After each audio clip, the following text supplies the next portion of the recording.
revenons sur la question d'Israël, puisque nous en fêtons le 70e anniversaire et qu'il y a eu des exposés, des discours qui ont été tenus sur Israël par les responsables communautaires du judaïsme français. On nous dit que notamment, que c'est assez très étrange. Alors, d'un côté, on a le côté religieux, de l'autre côté, on a le côté start-up, technologie. Et c'est très intéressant cette dualité. Dualité qui trouve une sorte de convergence à travers la langue hébraïque. Car la langue hébraïque est forcément la même langue pour les religieux et les non-religieux, en Israël en tout cas, malgré le fait que chacun aussi parle d'autres langues, la langue de sa communauté d'origine. Et que, donc, quand on parle hébreu, quand on chante en hébreu, eh bien, tantôt, c'est l'hébreu moderne, c'est des références modernes, et puis tantôt, ce sont des chants synagogaux qui sont plus popularisés, vulgarisés, comme un Lecha Dodi, ou etc., que j'ai entendu justement lors de ces manifestations de célébration. Donc, au regard de ce que j'appelle la Nouvelle Alliance, on s'aperçoit qu'il y a d'un côté le judaïsme orthodoxe, qui reste attaché à l'ancienne alliance, on peut dire, et j'emploie cette expression-là parce que ça nous renvoie évidemment au temps de Jésus, et un judaïsme, une judéité non orthodoxe, qui s'est fait remarquer par son dynamisme au niveau de l'informatique, de la technologie, des startups. On dit même qu'Israël est la nation start-up. Et on voit bien que ces deux choses sont totalement différentes.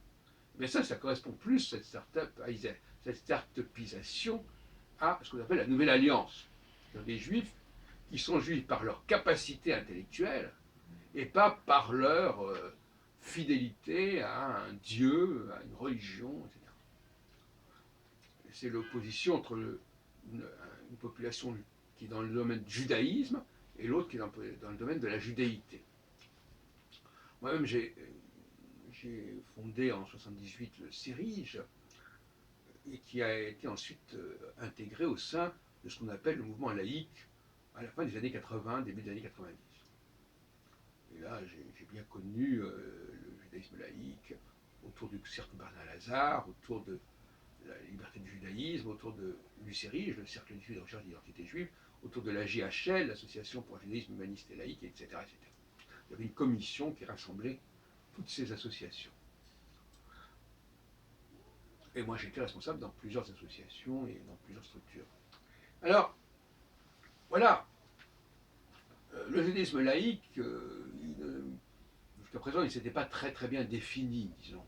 C'était plutôt un nini qu'autre chose. C'est-à-dire, on n'était pas vers la synagogue, et on n'était pas non plus en Israël. On n'avait pas de modèle approprié. Bon, il m'a fallu près de 40 ans pour comprendre exactement ce que voulait dire la véritable portée du judaïsme laïque. Je crois que là maintenant je suis en train de le dire, le judaïsme laïque ne s'explique que paradoxalement par la religion justement, mais par la nouvelle phase, la nouvelle ère de la religion juive, qui est celle de la Nouvelle Alliance. Un terme qui a été beaucoup galvaudé, vulgarisé, récupéré, détourné de son sens premier, tel qu'il est exposé dans le chapitre 31 du livre du prophète Jérémie, qui est parti de l'Ancien Testament, dans le deuxième volet de l'Ancien Testament, le Sefer HaNevi'im des prophètes. On retrouve d'ailleurs le mot Nabi, on le retrouve dans une école de peinture du début du XXe siècle. Alors, voilà, donc finalement, Israël a ce double visage et incarne cette dualité entre ancienne et nouvelle alliance. Intéressant. Et finalement, c'est entré dans les faits. Et aujourd'hui, quand on nous parle d'Israël, on ne nous parle pas spécialement de la dimension religieuse, on parle de toute autre dimension qui n'est pas implicite, mais qui signifie quelque part que ce sont les Juifs, par leur qualité intellectuelle, qui s'imposent, et ça n'a rien à voir avec la religion. En tout cas, pas au niveau de la pratique de l'orthopraxie. Donc, voyez-vous, même la célébration des 70 ans de l'État d'Israël montre bien que la Nouvelle Alliance, que l'esprit de la Nouvelle Alliance s'est imposé en Israël. Et que ça devrait interpeller les, les différentes religions. Et même les Juifs eux-mêmes, en France, devraient aussi se dire, ben, finalement, pourquoi si Israël est brillant par ses start-up et ses recherches, pourquoi ça ne définirait-il pas le nouveau juif? Donc Israël, finalement, nous propose, nous donne en miroir le portrait du nouveau juif. Le juif détaché du religieux, mais assumant pleinement son identité historique. Et finalement, la question c'est quelle attitude les Juifs de France doivent avoir par rapport à Israël, parce que c'est ça le vrai problème en fait, je pense aussi. En toute cette cause, Israël nous donne une représentation assez juste de ce que devrait être le nouveau modèle juif. Par-delà la question d'être ou pas en Israël, d'être ou pas sioniste. Il se trouve que par les faits, en mettant des juifs ensemble, voilà ce qu'on donne. Et je me souviens qu'il y a 40 ans ou 50 ans, c'était une question que je me posais. Je me disais, mais ces juifs en Israël, qu'est-ce qu'ils deviennent, qu'est-ce qu'ils font? Et à l'époque, il n'y avait pas grand-chose à dire.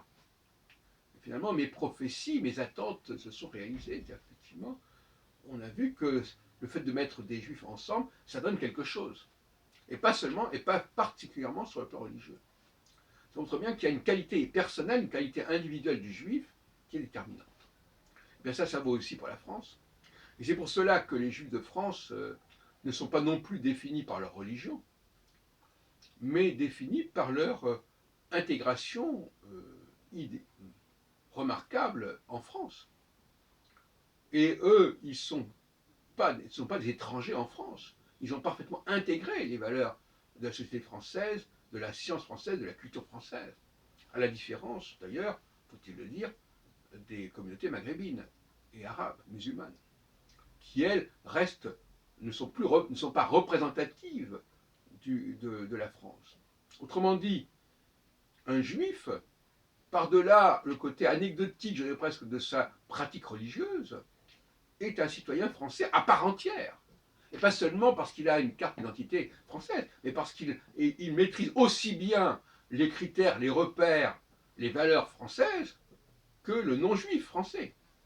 Et ce qu'on ne peut pas dire concernant les Maghrébins que je commence à fréquenter un petit peu, ou les Africains, qui ont d'autres repères, qui ont d'autres valeurs, qui ont d'autres critères. Donc arrêtons de comparer les Juifs de France aux Arabes de France.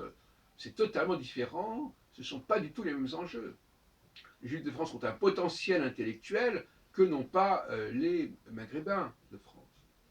Et tout ceci explique cela, explique aussi. Donc finalement, les Juifs s'expriment à travers les structures de la France et pas à travers les structures du judaïsme.